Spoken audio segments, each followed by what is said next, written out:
आज हमने सुरेंद्र रेवड़ी जी को घेर लिया है यहाँ पे। भाई लोगों को देखे, सबको पता लगना चाहिए आपके मीडिया के माध्यम से, भाई सुरेंद्र रेवड़ी जी को क्यों घेर लिया इन माशाखोरों ने। इन पे आज दुख की घड़ी है, इनको यहाँ से उठाया जा रहा है, किले के नीचे पहुँचाया जा रहा है। भाई किले के नीचे क्या करेंगे हम जाके? एक सोने की थाली में, हमारे सामने सोने की थाली रख दी, उसमें रोटी नहीं है। जब रोटी नहीं है तो सोने की थाली का हम करेंगे क्या? ये बार बार विधायक जी को कहने की बात नहीं है। विधायक जी अपना सोच समझ के काम करें। उन्होंने एक वादा किया था, संजय चौक से लेके और नाले तक आपको पक्की मंडी बना के देंगे, लेकिन आप मुकर क्यों रहे हैं विधायक जी? हम अपने से नहीं मुकरते, आप अपने वायदे से ना मुकरो। और रही बात आपने रोटी दी, अगर आप छीनने का काम करना चाहोगे तो जनता है, आज नहीं तो 2 साल में आपको जवाब देगी पक्का। हम तो यही कहते हैं, आज भी विधायक जी झोली फैला के आपसे रोटी मांगी है, और उस रोटी को हमारे को छीनो मत, वह रोटी हमें दे के रहो। और बार बार क्या करते हैं, अखबार में दे देते हैं, हमारी नींद हराम हो जाती है। जिस दिन अखबार में अगले दिन ये आता है, अगर जी आपकी मंडी उठा के यहाँ से शिफ्ट कर दी जाएगी। क्यों कर दी जाएगी भाई? कारण बताओ। ये मंडी खड़ी है, साल से खाली पड़ी है, क्या बना दिया इसमें? गरीब आदमी 400 परिवार रोटी करके खा रहे हैं, बुरा कर रहे हैं? हजारों परिवार यहाँ से जुड़े हैं, ये बुरे काम है? 80 गांव इस बेल्ट पे पड़ते हैं, यहाँ से सब्जी ले जाते हैं, क्या वो बुराई है? 10 गांव डाडोला गांव पे पड़ते हैं, वो बुराई है? अरे भलाई क्या है? भलाई का जवाब दो मुझे, भलाई क्या है? आप कह रहे हो विकास कर रहे हैं, विकास कर रहे हैं। अरे विकास नहीं कर रहे, आप हमारा सत्यानाश कर रहे हैं। 42 सालों से हम यहाँ बैठे हुए किराया देते थे, और आज भी दे रहे हैं। किसको? 9% आड़त आज भी तो दे रहे हैं, गलत तो नहीं है। हम सरकार को दे रहे हैं, लेकिन सरकार हमारी सोचती नहीं है। जो करोड़ों करोड़ की अपना दुकानें लेके बैठ गए, सर खाली उनका सोचती है। क्यों भाई, ऐसा क्यों? कारण क्या है? कारण बताओ ना हमें। वैसे तो कह रहे हैं सबका विकास है जी, सबका साथ है, ये हमारा साथ चल रहा है। हमें भूख की कागार पे बैठे हम, ये हमारा साथ चल रहा। कैसे साथ चल रहा है? ये भाई साहब सुरेंद्र रेवड़ी जी बैठे हैं, 5 साल के कार्यकाल में मंडी शिफ्ट नहीं हुई। ऐसा क्या हुआ जो अब मंडी शिफ्ट होगी और हम भूख की कागार पे हैं? तो रेवड़ी जी आप इस बात का जवाब दोगे? रेवड़ी जी, आज आप यहाँ पर आए हो माशाखोरों के बीच में और मंडी शिफ्ट होने के कगार पे है, क्या कहना चाहिए? जी देखिए, मैं तो एक ही बात कहने के लिए आया हूँ कि कभी किसी की रोजी रोटी को नहीं छीनना चाहिए। आज पानीपत शहर के अंदर अगर कोई मंडी, यहाँ पुराना शहर ले लो, आप हुड्डा का क्षेत्र ले लो, और इस मंडी को लगभग कई गांव भी लगते हैं। मैं यही कहूँगा कि ये मंडी यही रहनी चाहिए।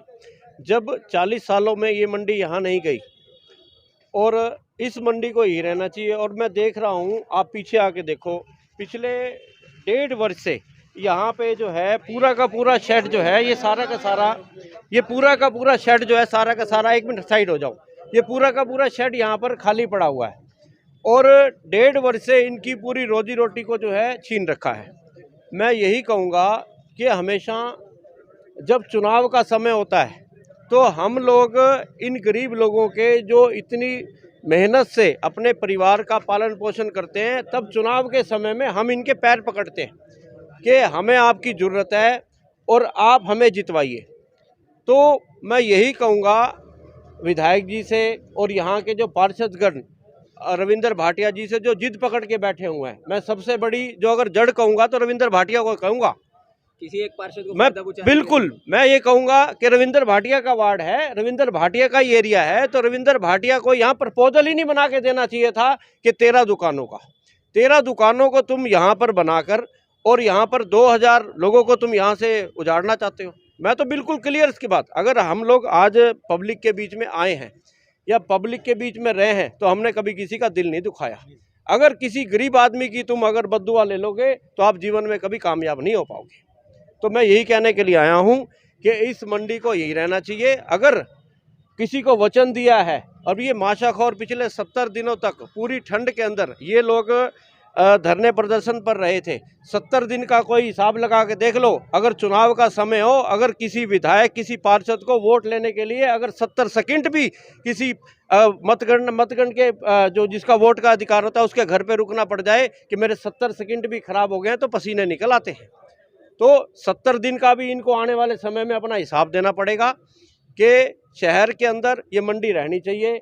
और मैं बड़े बोल नहीं बोलता कि विकास कार्य भी करवाने चाहिए। विकास कार्य शहर के अंदर इतने धीमे चल रहे हैं कि कछुए की चाल चल रहे हैं।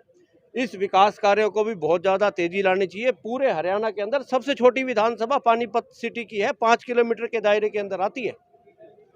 मैं तो यही कहूँगा कि मंडी रही रहनी चाहिए। हम कोई लड़ाई झगड़ा कोई मैं यहाँ पर शरारती तत्वों कोई नहीं करने के लिए आया।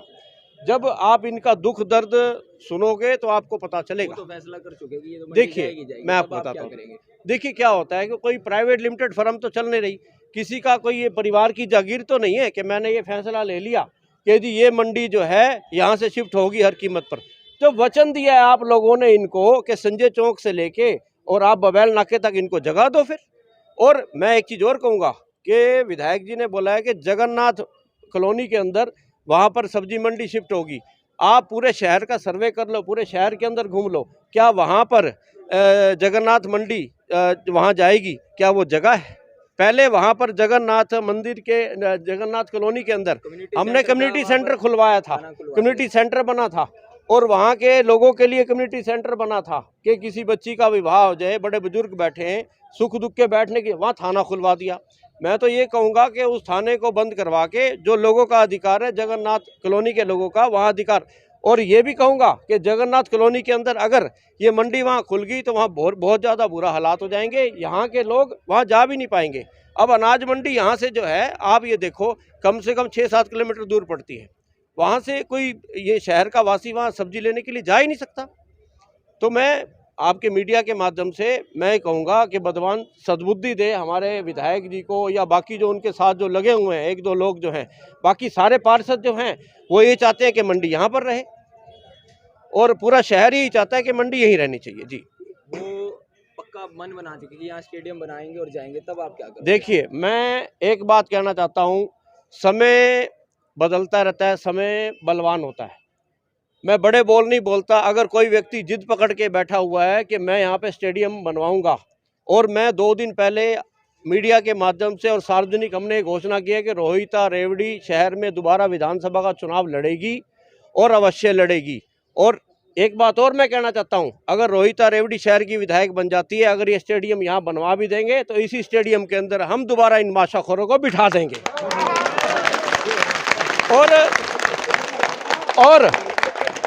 और जिनका जो हक है वो उनका हक अवश्य मिलेगा। हो सकता है आने वाले टाइम में ये स्टेडियम बनवा दें, उस स्टेडियम को हम ऐसी हाल करवा के इसके अंदर हम सब्जी मंडी पूरी बहुत बड़ी हरियाणा की सबसे बढ़िया मंडी बना दें। स्टेडियम में मंडी सब्जी बिकवाओगे? देखिए ये सब्जी मंडी की जगह है, ये सब्जी मंडी की जगह है, तो यहाँ पर सब्जी मंडी होनी चाहिए। स्टेडियम अगर चाहिए तो स्टेडियम के लिए विधायक जी को किसने रोका है? अगर यहाँ पर आप करोड़ों रुपए लगा रहे हो, उससे ज़्यादा 10 गुना ज़्यादा लगा के कहीं और स्टेडियम बना दो। किसी प्रकार की कोई जिद नहीं होती। मैं फिर कह रहा हूँ, जब चुनाव का समय था तो एक एक व्यक्ति के जो चुनाव होता है तो नेता लोग इनकी चप्पल का साइज लेता है, तो इनके पाँव हाथ लगाता है कि जी हमें आपका वोट चाहिए। वो अपने वोटरों को नाराज, अगर ये वोटर नाराज हो गए, ये तो मैं अब इस मंडी में आया हूँ, फिर तो इन लोगों की और विधायक जी की सरकार के साथ आर पार की लड़ाई हो जाएगी। ये तो देखिए मैं विधायक जी को यही कहूँगा और सभी पार्षदगणों को कहूँगा कि अगर विधायक जी गलत कर रहे हैं तो आपको बिल्कुल यहाँ का मोर्चा खोलना चाहिए अपने विधायक के खिलाफ भी, और इन लोगों की मदद करनी चाहिए। मैं तो ये इंसानियत के नाते ये कहने के बीच में आया हूँ। और हाँ, अब बार बार मुद्दा आता है कि असंध रोड और गोहाना रोड दोनों खुदे हुए वो पूरा शहर खोद रखा है। मैं कहता हूँ जी शहर उतना खोदना चाहिए जो लोग सहन भी कर सकें। ये जो असंध रोड और गोहाना रोड की सड़कें हैं, ये हमने फाइलें उठा कर, रोहिता जी और हम लोगों ने फाइलें उठा कर खट्टर साहब के पैर पकड़ के हम लोगों ने इस सड़कों को पास करवाया था। आज आपको उसका अगर कोई मिल रहा है कि आप बनवा रहे हो, तो हम कहते हैं ये आपके खाते में ही जाना चाहिए। पब्लिक जानती है। आज हाली पार्क है, 4 साल से हारी पार्क बन रही है, कोई जाता है चक्कर लगा के आ जाता है, कोई जाता है चक्कर लगा के आ जाता है। आज 25 करोड़ रुपए हमने माननीय खट्टर साहब के पैर पकड़ पकड़ के हमें पता है कि हमने कैसे उनसे 25 करोड़ रुपए मांगे थे। अपने लिए नहीं मांगे थे, इस पानीपत की जनता के लिए मांगे थे कि बड़े बुजुर्ग नौजवान सभी साथी वहां पर सैर कर सकें। आज 4 साल उस काम को हुए हो गए। असंध रोड, गोहाना रोड, ये रोहिता जी के समय में पास हुए थे। इतना स्लो अगर काम चलेगा तो अगर 2.5 साल में शहर के अंदर कोई विकास नहीं करवाया तो शहर 2 साल और ओट लेगा। पहले विधायक साहब कहते थे हाली पार्क में इतने पैसे नहीं लगवा रहे और अब खुद ही देखिए, मुझे पता है विधायक साहब ने बोला था कि जी यहाँ पे तो इतना करोड़ रुपए नहीं लगना चाहिए, 5 करोड़ से काम चल जाएगा। आज आप वहाँ देखो कि और पैसे निगम लगवाए जा रहे हैं। पैसा गया कहाँ पे? 25 करोड़ रुपए का जो काम वहाँ चालू हुआ था, 25 करोड़ रुपए कहाँ गया? तो मैं आज के लिए मैं यही मंडी के मुद्दे पे आया था। आगे मुद्दे हमारे शहर के अंदर विपक्ष है कहाँ? विपक्ष है कहाँ? विपक्ष भी मिलीभगत करके पड़ा हुआ है। विपक्ष की भूमिका अगर कोई निभा रहा है तो शहर का वासी निभा रहा है। अब ये माशाखोरों के साथ पूरे पानीपत को यहाँ आना पड़ेगा, जो आजू बाजू की जो कॉलोनी है उन लोगों को आना पड़ेगा। और मैं हमेशा माशाखोरों के साथ हूँ। अगर कोई जिद लगा के जबरदस्ती अगर इनका घर ढाने का काम करेगा, आने वाले समय में रोहिता जी शहर की विधायक बनी तो फिर दोबारा घोषणा करके जा रहा हूँ, इसी सब्जी मंडी के अंदर अगर स्टेडियम बनेगा तो उसमें फिर दोबारा हम इन लोगों को इनका हक देंगे। कल विधायक साहब ने एक स्टेज पे कहा कि पहले हम संस्थाओं को 5 लाख रुपए दे देते, पिछले वाले विधायक और 10 लाख दे देते, ऐसा नहीं होता। इस बार मैं जब तक उनका पूरी ग्रांट पास नहीं होगी तब तक नहीं दो। पिछले वाले विधायक 5 लाख दे देते। ऐसा था, दीवारें खड़ी होती। ऐसा था पहले गाड़ी चलती थी मारुति, जब इनके पिताजी विधायक होते थे तब मारुति का स्कूटर का जमाना होता था। और फिर उसके बाद स्टीम गाड़ी आई, फिर उसके बाद मर्सिडीज आई। तो समय के अभाव से ही सरकारें हम लोगों को ग्रांट देती थी और हम पैर पकड़ पकड़ के मुख्यमंत्री जी के ग्रांट इन लोगों के लिए लेके आते थे। तो हम मुख्यमंत्री जी का कभी मूड ठीक होता था, कभी मूड ठीक नहीं होता था। जो जितनी ग्रांट रोहिता जी अपने कार्यकाल के दौरान लेके आई, हमने इनकी झोली में डालने का काम किया है। और आने वाले टाइम में जो जितनी ये ग्रांट लोगों को दे रहे हैं, हो सकता है उनसे डबल ग्रांट रोहिता जी अपने टाइम में देंगे। सांसद साहब फोन नहीं उठाते लोगों को। देखिए, सांसद साहब के बारे में कुछ नहीं कहना चाहता, मेरे बड़े भाई हैं। हरियाणा में उनसे बड़ा नेता कोई नहीं है। मैं तो यही कहूँगा कि सांसद जी के दफ्तर के सामने बिल्कुल मंडी है, तो इनको भी अपनी नजरें इनायत करनी चाहिए। सांसद साहब को जो है, वैसे तो सांसद साहब यही कहते हैं कि परिवार में पला बड़ा हूँ, इनके साथी हैं, तो मैं चाहूँ, सांसद साहब भी अच्छे व्यक्ति हैं, तो मैं कहूँगा सांसद साहब को कि आप इनकी सुने। और सांसद साहब से भी आप लोगों को कल मिलना चाहिए। मैं अपने सभी माशाखोर भाइयों को ये कहूँगा कि मिलना चाहिए। प्रॉपर्टी आईडी के पीछे आप नगर निगम, देखिए, मैं एक छोटी सी बात कहना चाहता हूँ। अभी शहर जो है ना, ये यतीम चल रहा है। इस शहर का कोई वली वारिस नहीं है। कल विधायक जी ने एक अपनी स्टेटमेंट दी कि नगर निगम विधायक जी नहीं संभालेंगे और उसको जो है पार्षद संभालेंगे और मेयर साहब। तो विधायक जी वहाँ करने क्या जाते हैं?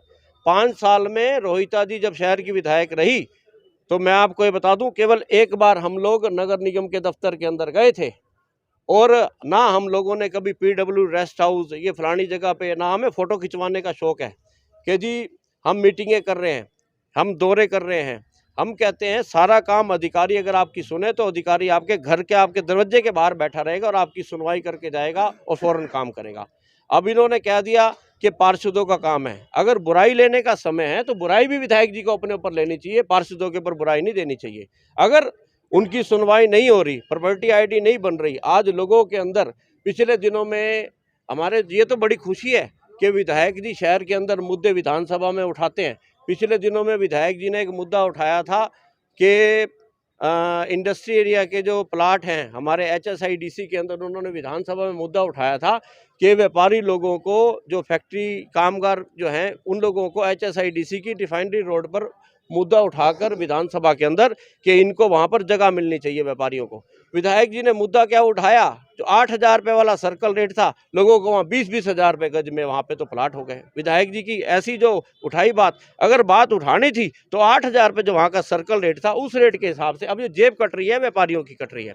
दूसरा, अभी 2-3 साल से हम लोग देख रहे थे कि फ्री जोन का जो एरिया था, हमारे ये 10-12 गांव लगते थे, इन गांव में फैक्ट्रियां, इंडस्ट्री लगनी चालू हो गई थी, वो फ्री जोन भी ख़त्म कर दिया। जो प्रॉपर्टी का काम कर रहे थे या जिन लोगों ने वहाँ ज़मीन ले रखी थी या जिन लोगों ने जो सपना सोच रखा था कि हम लोग वहाँ फैक्ट्री लगाएंगे, वो फ्री जोन भी ख़त्म कर दिया। मैं तो चाहता हूँ कि फिर दोबारा से उस फ्री जोन को लागू किया जाए ताकि लोग 20-20 हज़ार रुपये गज में या 25-25 हज़ार रुपये गज में वहाँ फैक्ट्रियाँ नहीं ले सकते, जगह नहीं ले सकते, वो दूर भी पड़ती है। ये फ्री जोन को भी समाप्त करना चाहिए। और दूसरी बात, पानीपत शहर के अंदर जो प्रॉपर्टी आईडी वाला मुद्दा चल रहा है, आज 2.5 साल हो गए हैं, लोग निरंतर परेशान हैं। किसी की कोई आपस में पेमेंट ले रहा है, किसी का दे रहा है, रोज़ सौदे कैंसिल हो रहे हैं, रोज़ लड़ाई झगड़ा पड़ रहा है।